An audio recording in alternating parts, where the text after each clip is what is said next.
force is simply something that causes an object to undergo some kind of change, usually a change in speed or direction.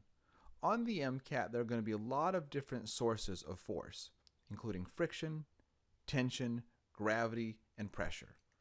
And all of these equations, all of the equations they give you, will also be equal to the simplest equation you'll see on the MCAT, and that is that force is equal to your mass times your acceleration. The interesting thing about forces is that, like vectors, they can be combined to create a new force. Two forces combined together can either make a new, stronger force, or they can make a new, weaker force. In this case, we have two forces. We have a force going to the right at 2,500 newtons. Usually, when we talk about a force going to the right, we call that a positive force. We also have a force going to the left of 500 newtons. Likewise, we usually call a force to the left negative.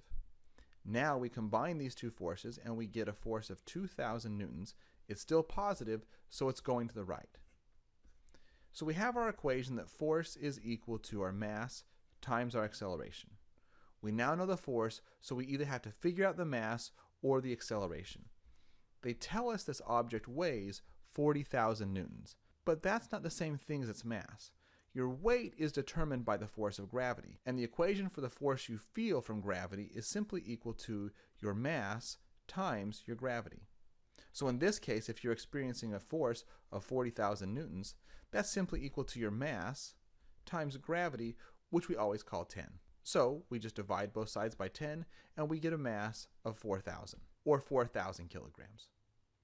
Now we have our equation. We know our force is 2,000 newtons. We know our mass is 4,000 kilograms. Our acceleration is just a. Divide both sides by 4,000, and we get acceleration is equal to 1/2. Or this object will go faster and faster and faster at a rate of 1/2 meter per second each second. Here's a problem that on the surface looks a lot more complicated than it actually is.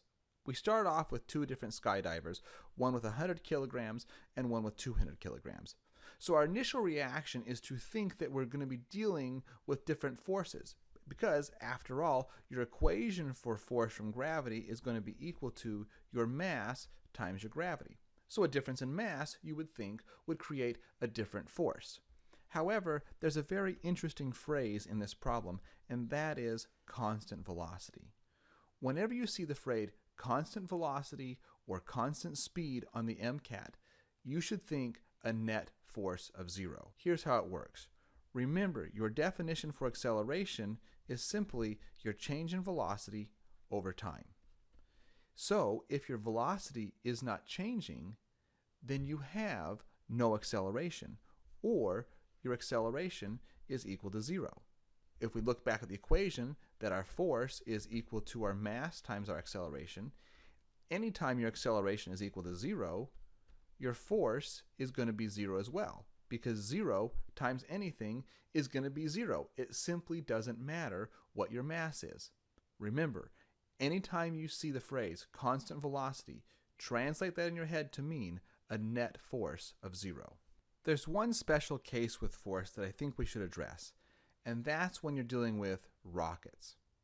Rockets are unusual in that so much of their mass is dedicated to fuel. Contrast that with a car. If you imagine a big Hummer, a nice big SUV, it's heavy. And it's going to be heavy with or without its gas tank. However, when you think of something like the space shuttle, the vast majority of its mass is dedicated to its fuel. So, as the rocket bursts out into space, usually within a few minutes, maybe even seconds, it loses 90% of its mass. And that's going to change its acceleration. Remember that your equation for force is your force is equal to your mass times your acceleration. So we could just plug in numbers for a rocket. Let's say we had a rocket that was exerting a force of 100 newtons, and initially our mass is 50. That means our acceleration would have to be 2.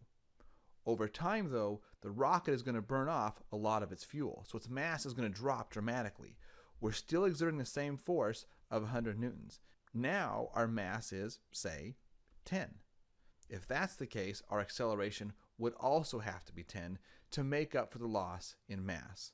So, rockets are unusual in that they lose a lot of mass, and the end result is, even with a constant force, your acceleration is constantly increasing.